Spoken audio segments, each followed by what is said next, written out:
사랑하는 성도 여러분, 평안하셨습니까? 11월 17일 목요일입니다. 함께 찬송가 446장 주 음성 외행에 있는 찬양하심으로 오늘의 말씀 시작하겠습니다.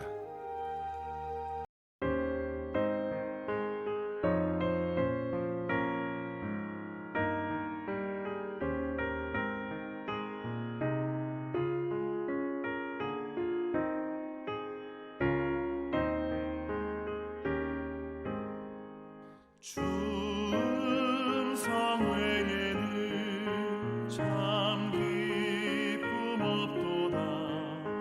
날 사랑하신 주 늘 계시옵소서. 기쁘고 기쁘도다. 항상 기쁘도다. 나 주께 왔사오니 복 주옵소서. 나 주께 왔으니 복 주시옵소서. 주 함께 계시면 그 시험이 기네. 기쁘고 기쁘도다. 항상 기쁘도다. 나 주께 왔사오니 복 주옵소서.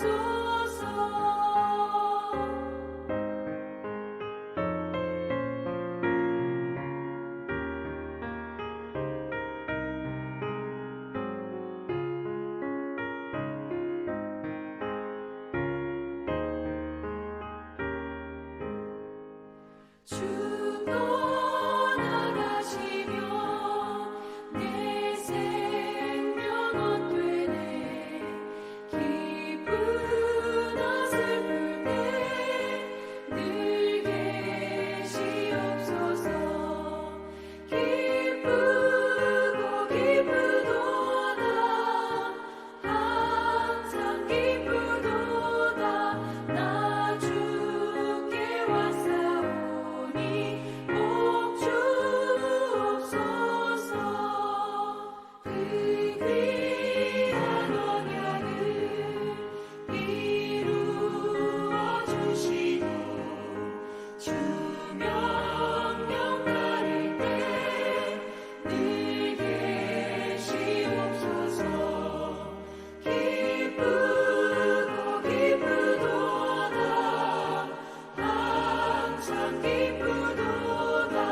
나 주께 왔사오니 복 주옵소서.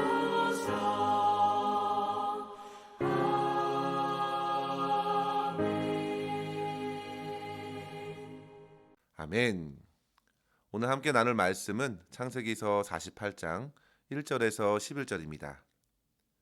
이 일 후에 어떤 사람이 요셉에게 말하기를 내 아버지가 병들었다 하므로 그가 곧 두 아들 므낫세와 에브라임과 함께 이르니 어떤 사람이 야곱에게 말하되 내 아들 요셉이 내게 왔다 하매 이스라엘이 힘을 내어 침상에 앉아 요셉에게 이르되 이전에 가나안 땅 루스에서 전능하신 하나님이 내게 나타나사 복을 주시며 내게 이르시되 내가 너로 생육하고 번성하게 하여 내게서 많은 백성이 나게 하고 내가 이 땅을 내 후손에게 주어 영원한 소유가 되게 하리라 하셨느니라.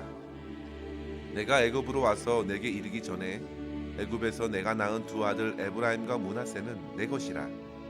르우벤과 시므온처럼 내 것이 될 것이요 이들 후에 내 소생은 내 것이 될 것이며 그들의 유산은 그들의 형의 이름으로 함께 받으리라. 내게 대하여는 내가 이전에 바단에서 올 때에 라헬이 나를 따르는 도중 가나안 땅에서 죽었는데 그곳은 에브랏까지 길이 아직도 먼 곳이라. 내가 거기서 그를 에브랏 길에 장사하였느니라. 에브랏은 곧 베들레헴이라. 이스라엘이 요셉의 아들들을 보고 이르되 이들은 누구냐? 요셉이 그의 아버지에게 아르되 이는 하나님이 여기서 내게 주신 아들들이니이다. 아버지가 이르되 그들을 데리고 내 앞으로 나아오라. 내가 그들에게 축복하리라. 이스라엘의 눈이 나이로 말미암아 어두워서 보지 못하더라. 요셉이 두 아들을 이끌어 아버지 앞으로 나아가니 이스라엘이 그들에게 입맞추고 그들을 안고 요셉에게 이르되 내가 내 얼굴을 보리라고는 생각하지 못하였더니 하나님이 내게 내 자손까지도 보게 하셨도다. 아멘. 성도 여러분, 여러분들은 이 땅의 마지막 시간을 앞에 두고 어떠한 말을 남기고 싶으신가요? 얼마 남지 않는 그 소중한 시간에 우리는 남겨진 사람들에게 할 수 있는 한 가장 값진 말을 남기려 할 것입니다. 오늘 우리가 살펴보는 말씀은 야곱이 생애 마지막 순간에 남긴 유언이라 할 수 있는데요. 때는 그가 애굽에 정착한 지 무려 17년이 지난 후였습니다. 하나님께서는 야곱 인생의 말미에 혹독한 가뭄을 만나게 하셨음에도 애굽 안에서 그로 평안케 하셨고 모든 자녀들의 자녀를 보게 하셨습니다. 이제 그의 나이 147세가 되어 중한 병에 걸린 그에게 찾아온 요셉에게 야곱은 소중한 말씀을 전해주고 있는 것이죠. 사실 앞서 야곱은 47장 마지막 부분에서 요셉에게 특별한 당부의 말씀을 전했습니다. 내가 죽거든 반드시 내 시신을 메고 조상의 묘지에 묻어달라는 것이었습니다. 그만큼 야곱의 마음은 항상 하나님의 약속의 땅에 있었고 이러한 유지를 따라서 요셉 또한 나중에 죽게 될 때 후손들에게 자기의 몸도 꼭 가나안 땅에 묻어주길 유언한 것입니다. 사랑하는 성도 여러분, 우리는 야곱과 요셉의 마지막 고백을 통해서 믿음의 성도들이 영원히 거할 주소가 어디인가를 다시금 분명히 깨닫게 됩니다. 그것은 바로 하나님의 나라입니다. 우리가 죽어서도 가야 할 곳은 바로 하나님 나라입니다. 우리는 주님을 만난 이후에 이 땅에서 하나님 나라를 맛보며 살아갑니다. 그리고 그 온전한 나라를 바라며 그곳으로 향하는 순례자의 삶을 살아가면서 결국에는 그곳에 이르게 될 것입니다. 야곱은 그렇게 곧 세상을 떠날 시기를 직감하면서 그의 육체가 가장 연약할 그때에 자기 인생에 찾아오신 하나님을 기억해내고 있는 것입니다. 그러면서 두 가지의 사실을 전해주고 있는데요. 하나는 형을 피해 도망 나올 때에 가나안 땅 루스에서 찾아오신 하나님께서 자기에게 어떤 복을 주셨는지 전하고 있고요. 두 번째는 애굽에서 요셉을 만났을 때에 그에게 있었던 두 아들 에브라임과 므낫세를 자기의 양자로 삼겠다는 것입니다. 두 아들 이후에 난 아이들이 요셉의 자녀라고 할 정도로 야곱은 그들을 자기 자녀의 자리로 올렸습니다. 그리고 이어서 요셉의 두 아들에게 축복하는 야곱의 모습을 우리는 본문을 통해서 만납니다. 성도 여러분, 바로 이를 계기로 요셉의 두 아들이 야곱의 두 기업을 잇게 되는 복을 누리게 된 것입니다. 사랑하는 성도 여러분, 이러한 본문의 말씀을 이 아침 묵상하면서 우리는 이 땅의 성도들이 하나님께 이르기 전에 반드시 이 땅에서 남겨야 할 고백 두 가지를 생각하면서 도전을 얻기를 바랍니다. 첫째로 성도 여러분, 저와 여러분에게 찾아오신 하나님과 하나님의 복된 약속의 말씀을 남길 수 있어야겠습니다. 우리가 이 땅에 남길 가장 소중한 유산은 큰 재산도 아니고 많은 땅도 아닙니다. 우리는 말씀 캠페인을 통해서 그런 재산과 물질은 오히려 감당할 수 없는 후손들에게 큰 숙제가 될 것이라는 것을 생각할 수 있었습니다. 오히려 많은 물질들은 여러 사람들에게 탄심을 일으킬 것이고 여러 가지 근심과 염려로서 다툼과 갈등을 일으킬 원인이 되기도 할 것입니다. 오늘 본문에서 야곱은 요셉에게 세상의 그 어떤 물질과도 비교할 수 없는 가장 소중한 유산을 남겨주고 있는 것입니다. 그것은 바로 자기의 삶에 찾아오신 하나님의 흔적이었습니다. 하나님께서 어떠한 사랑과 긍휼로서 나에게 찾아오셨는지 그는 잊을 수 없는 그 영적인 경험을 떠올렸습니다. 그는 참으로 인격적으로 하나님을 만났습니다. 야곱은 형의 칼을 피하려고 어머니 곁을 떠나며 하란의 라반에게로 가는 그 도중에 가나안 땅 루스에 머물러 돌베개를 베고 잠을 청할 그때에 꿈에서 기이한 장면을 보게 되죠. 땅 위에 서 있는 사닥다리가 하늘 꼭대기에 닿았고 하나님의 천사들이 그 위에 오르락내리락 하는 것입니다. 그리고 하나님의 말씀이 그에게 들려졌습니다. 창세기 28장 13절에 보시면요. 또 본즉 여호와께서 그 위에 서서 이르시되 나는 여호와니 너의 조부 아브라함의 하나님이요 이삭의 하나님이라. 내가 누워 있는 땅을 내가 너와 내 자손에게 주리니. 땅의 모든 족속이 너와 내 자손으로 말미암아 복을 받을 것이라고. 그리고 내가 너와 함께 있어서 내가 어디를 가든지 너를 지키겠다고 약속하신 그 약속의 말씀을 야곱은 결코 잊을 수 없었기 때문에 바로 오늘 본문 4절에서 그 말씀을 요셉에게 전해주고 있는 것입니다. 사랑하는 성도 여러분, 하나님께서 자기 자신을 야곱에게 보여주셨던 그 루스는 가나안 사람들에게 있어서는 평범한 지역일 뿐이었습니다. 그러나 야곱은 그곳에서 말씀하신 하나님을 보았습니다. 천사들을 통해 이 땅의 모든 역사들을 하늘에서 다스리시는 그 하나님을 만난 것입니다. 그리고 그 지역의 이름을 베델로 지었습니다. 그 땅의 사람들은 무의미한 루스로 부를 수 있지만 야곱에게는 그곳은 소중한 곳, 베델, 하나님의 집이었습니다.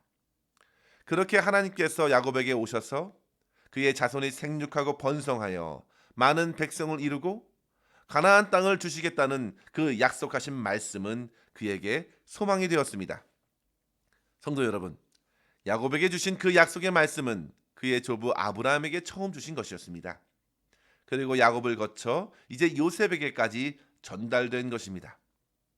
결국 이스라엘 백성들은 후에 애굽의 생활을 마치고 좋게 200만 명이 넘는 큰 민족을 이루어 출애굽하여 가나안 여정에 들어서게 될 것을 예고해 준 말씀이죠. 성도 여러분, 하나님께서 저와 여러분의 인생에 찾아오시지 않으셨다면 우리가 어찌 천국을 바라볼 수 있고 소망할 수 있겠습니까? 그렇지 않았으면 그저 땅만 바라보고 살아가게 될 비참한 인생이었을 것입니다. 그러나 하나님께서는 가장 외롭고 고통스러운 때에 우리에게 감당할 수 없는 은혜로 찾아오셨습니다. 그리고 큰 사랑을 십자가에서 쏟아 부어 주셨습니다. 그리고 말씀하셨습니다. 내가 너와 함께 하리라. 세상 끝날까지 함께 하시겠다고 약속하셨기에 우리는 그 사실을 믿고 지금 우리들의 자녀들에게 소중한 신앙을 남길 수 있어야겠습니다. 은과 금은 내게 없거니와 내게 있는 것으로 내게 주노니 나사렛 예수 그리스도의 이름으로 일어나 걸으라 하고 성전 미문 앞에서 구걸하던 안진뱅이에게 선포했던 베드로와 요한같이 오직 우리 주 예수 그리스도만을 전할 수 있어야겠습니다. 그분이 우리의 삶의 능력이고 소망이기 때문입니다. 성도 여러분, 가장 소중한 유산은 곧 신앙입니다. 우리 주님께서 저와 여러분에게 주어진 가장 큰 하늘의 선물이 되어주셨습니다. 이러한 사실을 깨닫고 내 남겨진 삶에서 우리는 끝까지 그분을 남길 수 있도록 노력해야 합니다. 내 작은 명예나 업적이 아니라 오직 약속의 말씀을 전하고 모든 약속을 성취하신 그리스도 예수만 남길 수 있는 저와 여러분 될 수 있기를 주의 이름으로 간절히 축원합니다. 둘째로 성도 여러분, 믿음의 유업을 이어갈 하나님의 사람들을 축복하는 삶으로 살아내십시오. 야곱이 자기의 12 아들을 후에 축복하고 눈을 감는데요. 그런데 사실 그가 축복한 사람은 14명이었습니다. 가장 먼저 에브라임과 므낫세를 위하여 복을 빌었습니다. 그들은 모두 애굽에서 태어났고 그의 어머니는 창세기 41장에 보시면요. 애굽의 제사장 보디베라의 딸 아스낫이라 했습니다. 그래서 에브라임과 므낫세를 따져본다면 이스라엘의 정통 혈통이라 할 수 없겠습니다. 그러나 그럼에도 불구하고 야곱은 그들을 가장 먼저 축복하였고 요셉에게는 다른 아들보다 2배의 기업을 있게 하신 것입니다. 르우벤이 야곱의 첫째 아들이었지만 사실상 요셉이 장자에게 주어지는 2배의 유산을 받게 된 것입니다. 하나님께서는 구약에서부터 분명하게 하나님의 복이 어디로 확장되어 가는지 보여주고 계시는 것입니다. 하나님의 복은 육적인 이스라엘 안에 갇혀 있는 것이 아닙니다. 그 경계를 넘어서 모든 민족에게로 흘러가야 할 복인 것입니다. 이방인들에게 복음이 전파되어야 하고 그 복은 참으로 풍성하게 전해져야 할 복인 것이죠. 따라서 성도 여러분, 우리는 나의 생각과 나의 판단 안에 갇혀 있지 않도록 늘 깨어 믿음의 눈으로 볼 수 있기를 구해야 하겠습니다. 야곱은 당시 상당히 눈이 어두워져 있었습니다. 10절에 보시면요, 눈이 어두워 보지 못하더라 했습니다. 그런데 11절에 보시면요, 하나님께서 보게 하셨다고 고백합니다. 육체적인 시력이 점점 쇠하는 것은 당연합니다. 그러나 하나님께서는 믿음의 사람들에게 필요한 영적인 시야를 밝혀주셨습니다. 지금 야곱은 그 믿음으로써 요셉을 보았고 그의 아들 므낫세와 에브라임을 보면서 복을 빌어주고 있는 것입니다. 성도 여러분, 우리가 사람들을 보는 기준은 무엇입니까? 뛰어난 외모인가요? 아니면 출중한 능력인가요? 그것은 순전히 육적인 관점일 뿐입니다.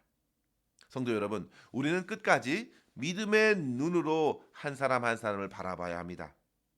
주님께서 저와 여러분에게 그런 영적인 시야를 밝혀주시기를 축원합니다. 그 사람이 바로 제대로 보는 것입니다. 세상의 평가나 판단의 기준이 아니라 하나님께서 주신 약속을 함께 품는 사람들을 믿음으로 바라보는 것입니다. 믿음의 사람들을 보는 것입니다. 이러한 시야는 성령께서 열어주시는 것입니다. 고린도전서 2장 9절에 보시면요, 하나님이 자기를 사랑하는 자들을 위하여 예비하신 모든 것은 눈으로 보지 못하고 귀로 듣지 못하고 사람의 마음으로도 생각하지 못하였다 함과 같으니라. 오직 하나님이 성령으로 이것을 우리에게 보이셨나니 성령은 모든 것 곧 하나님의 깊은 것이라도 통달하시느니라 했습니다. 사랑하는 성도 여러분, 믿음의 사람들을 축복하십시오. 사람들의 기준으로 바라보지 마시고 성령께서 밝혀주시는 눈으로 사람들을 바라보고 그들을 은혜와 사랑으로 품으면서 마음껏 축복하는 것입니다. 이러한 사람들은 얼마든지 자신의 것을 베풀어 줄 것입니다. 신령한 복을 빌어주면서 그들의 육체적인 필요를 무시하는 경우는 있을 수 없습니다. 야곱은 자기가 낳은 아이가 아닌데 자기의 아들로 삼았습니다. 그리고 마음껏 약속의 유업을 함께 이어가도록 복을 빌어주었습니다.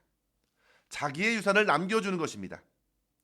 여러분들의 주변 사람들, 하나님의 사람들을 품어주십시오.